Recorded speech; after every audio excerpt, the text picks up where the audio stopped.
Olá, olá, Cristiane, hoje começando, o episódio, mais uma quinta-feira com o nosso tradicional podcast sobre gestão e saúde estética, trazendo sempre assuntos de relevância para você se aprimorar e turbinar o seu negócio. Então, como eu comentei, hoje eu tô aqui começando e tu já deve estar entendendo que vem assunto técnico essa semana, e acertou.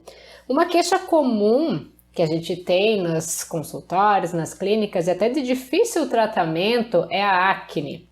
Muitas vezes a gente pensa que é apenas uma queixa de adolescente, né? Naquela fase da puberdade onde ela começa a aparecer e incomoda bastante. Mas é crescente o número, principalmente de mulheres adultas, né? Mais do que homens, que são acometidas pela acne, causando muito incômodo e até mesmo constrangimentos. Desde março, com a obrigatoriedade de saúde, né, que o Covid nos trouxe, a gente tem a queixa relacionada ao uso da máscara, não é mesmo, Gabriel? Oi, Cris. Olá, pessoal. Gabriel por aqui. Olha, essa máscara aí tem dado o que falar.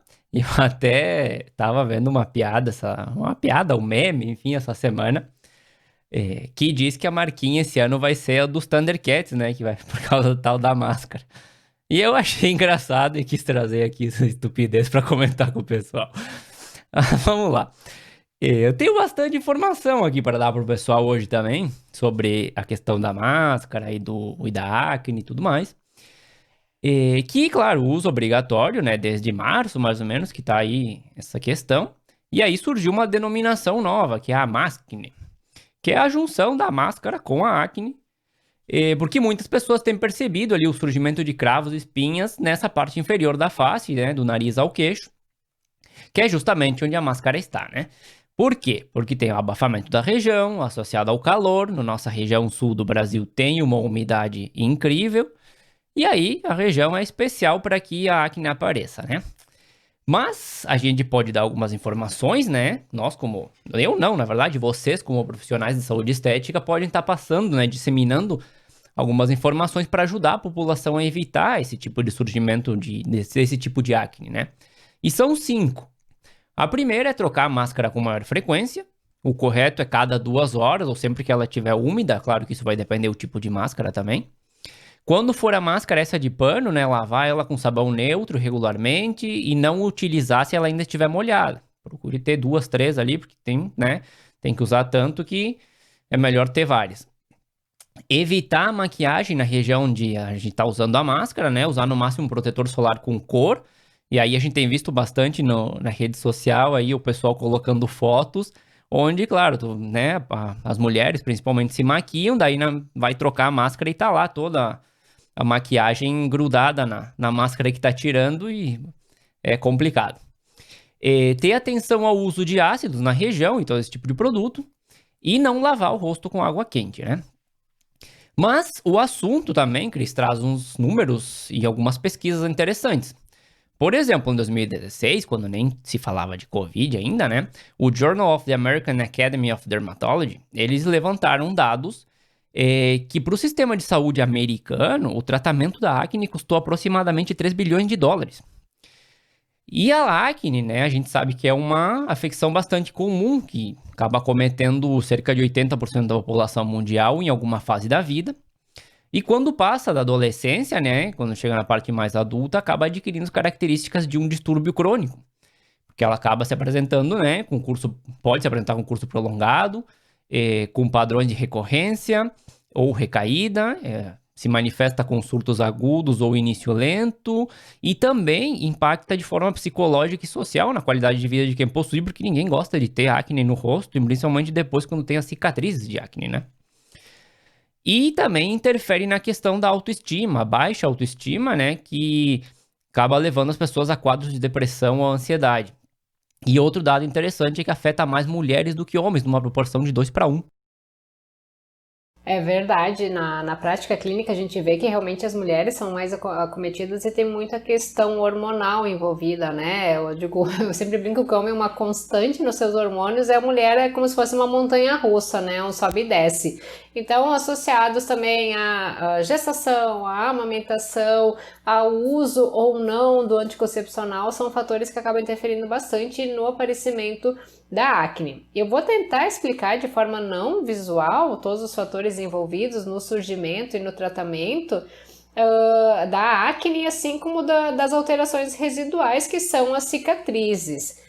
O primeiro deles, que está associado ao surgimento, é o aumento na produção de sebo. A gente sabe que o sebo, a oleosidade da pele, ele é importante para a hidratação, para a lubrificação da pele, e também que uma pele mais oleosa ela vai ser mais propensa ao aparecimento da acne. As regiões da face mais comuns são aquelas com maior número de folículos pilosebáceos, porque a gente sabe ali que o sebo está associado com o pelo, com o cabelo, então é as bochechas, o nariz e a testa. E no corpo, então as costas e o peito. A produção do sebo ela é parcialmente controlada pelos andrógenos e os seus receptores eles estão localizados dentro da camada basal das glândulas sebáceas e também dos queratinócitos. Então aqui a gente já tem toda a ligação com um surgimento maior nas mulheres. A puberdade ele é um período conhecido pelo aumento progressivo desses andrógenos e assim dos quadros de acne vulgar. Pacientes com síndrome do ovário policístico apresentam muito na região lateral, na periferia do rosto, porque tem muito mais pelinhos também ali perto da Suíça, né, na orelha. A hiperplasia adrenal congênita ou então tumores hormonais apresentam excesso na excreção de andrógenos e maiores taxas de acne nesses pacientes, enquanto que aqueles que têm a deficiência desses hormônios ou então uma insensibilidade, eles não vão apresentar essa tendência ao desenvolvimento.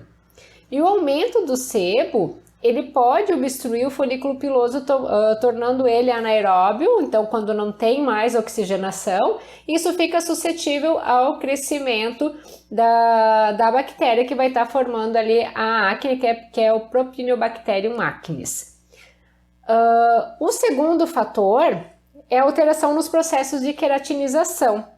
Causa ali um tamponamento do ducto pilosebáceo, que ele também pode ser influenciado pelos hormônios, pelos andrógenos, ou pode ser pela anormalidade nos lipídios sebáceos, que vão resultar na hiperproliferação relativa dos corneócitos. O surgimento do comedão, que é aquele mais pretinho, ele pode ser pela deficiência local do ácido linoleico, que a gente tem na pele esse ácido. Então, na fase pré-menstrual, a acne ela é bem evidenciada pela mudança no tamanho do ducto. O nosso ducto pilosebáceo ele acaba ficando maior e ele retém líquidos que invadem a queratina. Então, por isso que forma mais acne. E o terceiro motivo, né, o bem óbvio, é a colonização pelo Propionibacterium acnes, que além dele tem também o Staphylococcus epidermidis, que ele está presente na superfície da pele em regiões propensas à acne. Com a obstrução do lúmen, ali do canalzinho, há uma diminuição do oxigênio, já tem essa pele rica em lipídio pela produção do sebo aumentado e está feito ali um ambiente rico para a proliferação das bactérias. Então o P. acnes ele é a bactéria presente em maior quantidade e é classificado em tipo 1, 2 ou 3. E essas bactérias elas produzem radicais livres que vão estar provocando a inflamação da pele. E por fim, então, o quarto motivo são os mediadores inflamatórios que vão estar permeando as unidades pilosebáceas. Toda a cascata dos eventos anteriores, eles vão contribuir para o início de um processo inflamatório e para a ruptura do comedão. Então, esse não é um processo que ele está bem elucidado na literatura, mas um traço comum entre os pacientes é a peroxidação do esqualeno presente na nossa pele e a diminuição dos níveis da vitamina E. Então, é o principal antioxidante do sebo. Por isso que muitos produtos eles têm a vitamina E associada, justamente por essa ação antioxidante. E outro importante regulador da produção do sebo é a vitamina D. Os níveis dentro dos padrões de vitamina D fazem com que a nossa pele não seja tão oleosa. E não adianta querer lavar mais do que 2 vezes ao dia, que vai só piorar todo esse processo.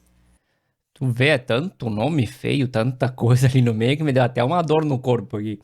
Mas a gente vê também que é um processo que não é quando aparece, parece algo tão simples, mas que tem várias situações ali que a gente tem que estar colocando atenção na hora também de pensar até no tratamento.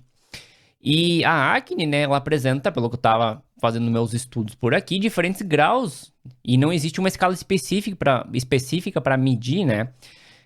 Mas tinha um compilado de 18 escalas com base em diferentes características. E isso também, obviamente, vai promover diferentes métodos, né, de tratamento entre cada estudo observado. Então, também, claro que vai depender da confiabilidade do observador dessas escalas, porque aí pode variar e ser fraca em alguns estudos. Agora, o que tem ajudado os profissionais, né, nessa questão da avaliação e reavaliação do paciente é a utilização de padrões fotográficos, tirar aquela famosa fotinho, né, antes, durante, depois, tudo mais, para poder fazer as comparações. E claro, como a gente até comentou aqui, a melhoria em tecnologia digital e tudo mais pode permitir uma avaliação mais precisa e até remota da acne e das cicatrizes, como a gente estava comentando outra vez da consulta online. Claro que se você tiver as condições, né, luminosidade, máquina boa, fotos em boa resolução, em boa qualidade, ou uma câmera boa, isso aí acaba sendo possível. E vamos pegar um pouquinho de história aqui, né, disso tudo, que lá em 1930, a Carmen Thomas, que ela é da Filadélfia, iniciou a contabilização das lesões, e ela foi a primeira pessoa a utilizar um sistema de pontuação para acne, né? E aí, por 1956, como começaram a aumentar os números de tratamentos que existiam, né? A classificação ficou dessa forma. São 4 graus nessa primeira classificação, onde a gente tem o grau 1, que são comedões e cistos pequenos, só na face. No grau 2, a gente tem comedões, raras pústulas e pequenos cistos, também restritos à face.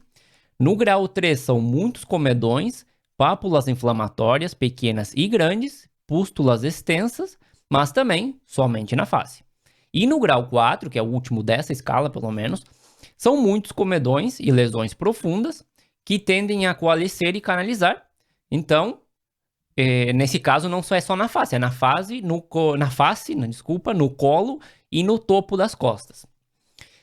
E aí várias metodologias foram surgindo, né, com toda essa evolução que a gente teve também no mundo da estética.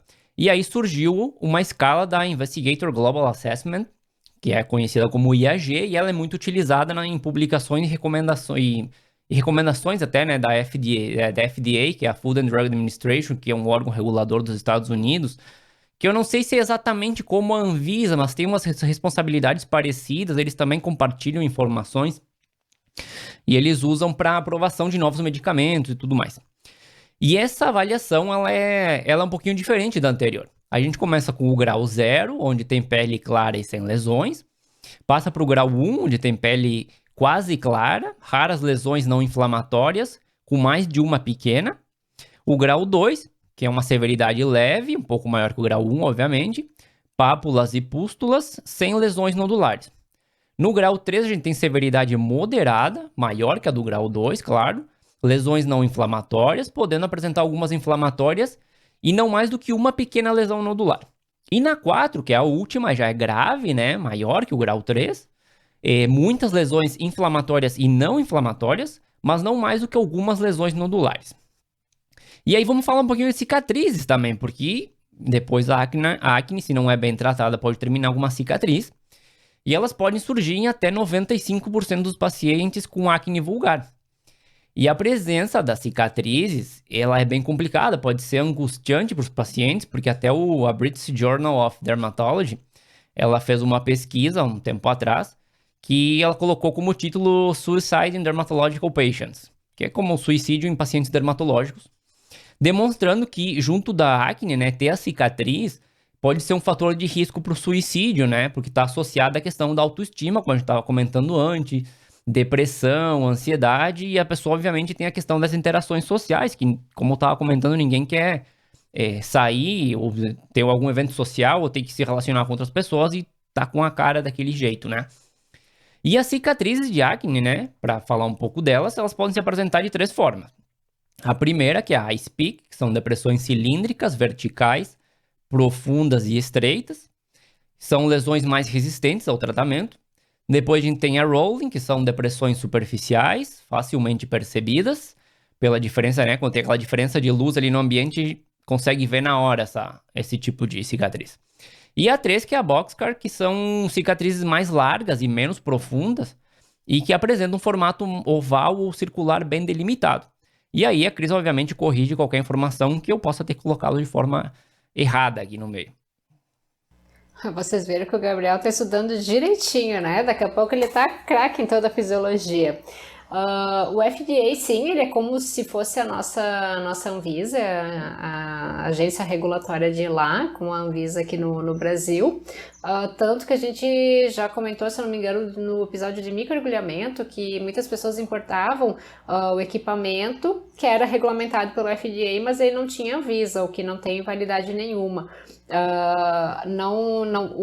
Um órgão não vai estar validando o outro. E enquanto o Gabriel falava a questão ali do suicídio, muitas pessoas podem pensar, nossa, mas que bobagem. Só que principalmente agora, né, com tanta exposição nas redes sociais, as pessoas querem aparentar bem e a questão da sua face, da qualidade da sua pele, sim, pode estar gerando depressão e outros problemas psicológicos, tanto que existe uma infinidade de filtros para parecer com aquela pele perfeita, para parecer uma pessoa que está harmonizada também, e até já estão surgindo campanhas para que as pessoas usem menos filtros e sejam mais reais nas redes sociais, né? Vamos então um pouco aos tratamentos, aos possíveis tratamentos da acne e das cicatrizes também. A gente sabe que a limpeza de pele ela é fundamental para os tratamentos faciais, até o carro-chefe deles, onde que tudo começa, e até hoje é quinta, na terça-feira foi colocado no nosso Instagram a respeito, né, da limpeza de pele, a importância de fazer a avaliação. Muitas vezes a gente só coloca o paciente deitado na maca, mas tu poder palpar, sentir aquela pele, fotografar e tudo, e antes de fazer direto o procedimento, pode fazer com que tu tenha um resultado mais assertivo e tu abra as portas para outros tratamentos, né, do teu paciente. Mas enfim, não poderia ser diferente no caso da acne, né? A gente faz a limpeza de pele principalmente nesses casos. Nela tem 2 aparelhos que o pessoal normalmente usa, né? Um deles, ou até usam os 2, que é o vapor de ozônio, que na verdade ele não é o ozônio propriamente dito, e a alta frequência, alguns profissionais até têm o LED também. O vapor de ozônio ele é um facilitador na promoção da emoliência da pele, facilita bastante para que a gente consiga fazer a extração. O vapor ele é obtido quando a água presente no reservatório interno ali do aparelhinho ela ferve, literalmente, ela entra em ebulição, ela vai evaporar e vai servir de suporte para o gás ozônio presente ali no equipamento. E ele é obtido pela descarga elétrica que atinge o oxigênio e quando tem a reorganização das moléculas ele acaba virando um ozônio misturado ao vapor. E a ação dele é fungicida e bactericida. Já a alta frequência, ela tem ação também bactericida, ela é antisséptica por causa da formação do ozônio na superfície do eletrodo. Quando a gente passa, parece que faz aquele barulhinho de choque. E o aparelho ele tem diferentes tipos de eletrodo de vidro com o gás ou então com ar rarefeito no interior, que vão estar determinando a fluorescência vista no momento da aplicação. Ele pode ser utilizado no capilar também, existem outras funções. E o LED, ele é um recurso utilizado para tratar as mais variadas condições de pele de acordo com os princípios da fotobiomodulação. A nossa pele ela tem cromóforos, como é o caso do citocromo C, a melanina, as porfirinas endógenas, que elas absorvem fótons, elas vão absorver a luz e causam alterações na biofisiologia do sistema tegumentar, na nossa pele, podendo se manifestar como alterações na proliferação celular, diferenciação ou migração das células. No caso da acne, o LED azul, que é bactericida, ele é indicado para diminuir o tamanho e a quantidade das lesões. E já o LED vermelho, ele é anti-inflamatório, apresenta resultado significativo na redução da inflamação e das lesões também não inflamatórias. Então é importante a gente estar elucidando que os resultados positivos do uso do LED eles dependem da escolha correta do comprimento de onda e também dos demais parâmetros. Não é pegar qualquer máscarazinha colorida que ele vai ser mais pisca-pisca de Natal, tá? Tem que pegar um aparelho realmente que ele seja um emissor ali de LED. Agora, quando o tratamento são as sequelas, as cicatrizes ali da acne, a gente muda um pouco a abordagem, porque o objetivo vai ser um processo inflamatório com estímulo à produção de colágeno. Esses tratamentos que eu vou sugerir para cicatriz de acne, tu não deve estar fazendo quando tem a acne ativa. Uma opção que ela é indolor, mas ela não acha assim ela tão válida, né? É a radiofrequência. O que a gente tem que pensar com esse aparelho é que a frequência da onda ela é inversamente proporcional à sua profundidade. Então, quanto menores forem os hertz, quanto menor for essa frequência, maior vai ser a profundidade de ação do teu aparelho. Sobre os tipos da radiofrequência, até caberia um episódio específico para ela, que eu já estou na dívida desse episódio, mas no caso das cicatrizes de acne é bem interessante sim. E a melhor opção é procurar os eletrodos, não os monopolares, aqueles que têm 2 polos, porque o monopolar normalmente usa uma placa de retorno que vai fazer na face, vai acoplar ela na escápula, então ele pode ser um tratamento mais profundo, mais agressivo. Claro que tudo vai depender da marca do aparelho que o profissional tiver. Um tratamento já que eu gosto muito, que eu acho até mais efetivo do que a radiofrequência, é o microagulhamento, né? Ele apresenta estudos com mais de 20 anos, com melhora para o tratamento de depressões na pele, sejam cicatrizes, sejam rugas ou mesmo ali as lesões de acne. Ele promove o estímulo do colágeno sem gerar uma desepitelização total da nossa pele, diferente de um laser, por exemplo. E até já tem um episódio todinho dele, que é o de número 16, e vale a pena estar escutando. E por fim, a gente tem o peeling de diamante, né? Que através de uma lixinha ligada ao vácuo, ele tem a capacidade de remover a camada externa da epiderme, acelerando o processo de regeneração. O maior cuidado que a gente deve ter é para não estar lixando demais, literalmente, né? Não lixar demais a pele da pessoa e acabar provocando um arranhão ou uma lesão maior, né? Deixando uma cicatriz pior do que as sequelas de acne. Tá aí, tratamentos tem vários, aí depende de você escolher o que mais se adapta ao que o paciente precisa ou que também pode se adaptar ao teu bolso, né? Dependendo, alguns precisam de equipamento, outros não tanto. E aí, claro, você vai ter que avaliar aí, porque acne sempre vai ter, acredito eu, que sempre vai ter cliente buscando esse tratamento. E principalmente até pensando nessa questão do suicídio que a gente estava comentando antes, tem muito adolescente que sofre, né, que embora seja, para eles, normalmente é uma etapa, depois acaba melhorando, é uma situação complicada, é uma etapa da vida complicada onde sim pode acontecer muita coisa. Mas antes de finalizar esse programa, Cris, eu acho que é interessante a gente dar uma pincelada na questão da alimentação. Porque muito se fala, né, que alguns alimentos, por exemplo, aumentam a possibilidade de a gente ter acne. E o chocolate é um exemplo clássico nessa conversa, né? Já saiu um acne, não sei onde. Deve ser por causa do chocolate que tu comeu na semana passada. O que tem de verdade e de mentira dentro desse mundo? É o chocolate, coitadinho, né? Ele passa de vilão, mas não é pelo cacau, pelo chocolate em si, e sim pelo excesso de açúcares. A gente sabe que o açúcar, ele promove um processo que é a glicação, de que ele se liga, né, ao nosso colágeno e vai quebrando. Então, ele tá mais ligado com isso, com o excesso de açúcar, ou até mesmo as gorduras, né, porque ele é um alimento processado, do que o cacau em si. Bom, então podia ser também que, né, eu ali como algum outro doce que é cheio de açúcar e, na verdade, provoca a mesma reação, ou não? Nada que ver com o chocolate, na verdade, que acaba sofrendo, sendo o vilão da história, né? É que daí junto, normalmente, o pessoal não come aquele chocolate 70, 80% cacau. Eles comem o ao leite, comem o branco, onde que tu tem o açúcar, tu tem o leite. E muito na prática clínica, eu vou ficar devendo se existe a comprovação científica ou não, mas disse que os produtos lácteos, eles seriam muito inflamatórios para o nosso organismo e por isso eles poderiam gerar acne. Eu tenho um relato de vários pacientes que eles falam que quando eles acabam consumindo mais leite, a acne acaba aparecendo. Então pensa, tu tem açúcar e tu tem o leite, que são dois vilões para nossa pele. É maravilha. É que o 70%, eu compro 70% aqui até, inclusive, mas ele é amarguinho, né? Não é que nem o ao leite é muito mais gostoso, mas aí vai muito da questão da saúde também.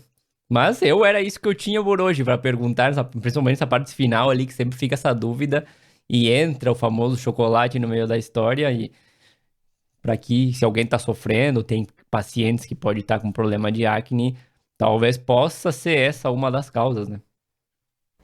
A gente tem que acabar questionando o nosso paciente para ver todas as causas, né? A acne não é tão simples assim, existem muitas rotas metabólicas envolvidas, tem a questão de hormônio, tem a questão da alimentação, tem o estresse, o cortisol elevado no nosso organismo, que o cortisol está elevado nas situações de estresse também pode fazer com que surja acne. A baixa ingesta de água piora a questão da oleosidade da nossa pele, uma alimentação muito rica em gorduras, em açúcares, também vai estar refletindo na nossa pele. E até, tu falava antes a questão das cicatrizes, eu digo por mim mesma, né, que tem aquela história, casa de ferreiro, espeta de pau, nem sempre a gente consegue estar deitando na maca e fazendo os tratamentos na gente. Então eu tive muita acne ali na minha adolescência, fiz tratamento oral e tudo, mas as sequelas estão aqui, as cicatrizes. E muitas vezes aquelas atrizes que a gente vê em revistas e tudo mais, é um Photoshop, é um filtro. Elas não têm aquela pele perfeita, elas vão ter os ossos mais abertos, aparentes. É difícil ter aquela pele assim, nossa, extremamente lisinha, igual a bundinha de nenê. Então, cabe muito também da gente apresentar a realidade aos nossos pacientes, mas e procurar, enfim, gerar um bem-estar para que não cheguem a esse extremo, né, de tentar atentar à própria vida. E quanto à acne, tem também toda a parte de dermocosméticos, formulações que a gente pode estar fazendo e também uma suplementação oral que é bem benéfica. Isso vai acabar ficando por um próximo capítulo. É o famoso, essa beleza inventada, né, que na verdade não existe e acabam vendendo dessa forma, que pode ser também história para algum outro podcast. Mas acho que hoje a gente vai ficando por aqui. A música de abertura do nosso programa é Feeling Good da purpleplanet.com. E claro que na próxima semana a gente vai estar de volta com mais um assunto interessante para você. Até mais, Cris. Até mais, Gabriel.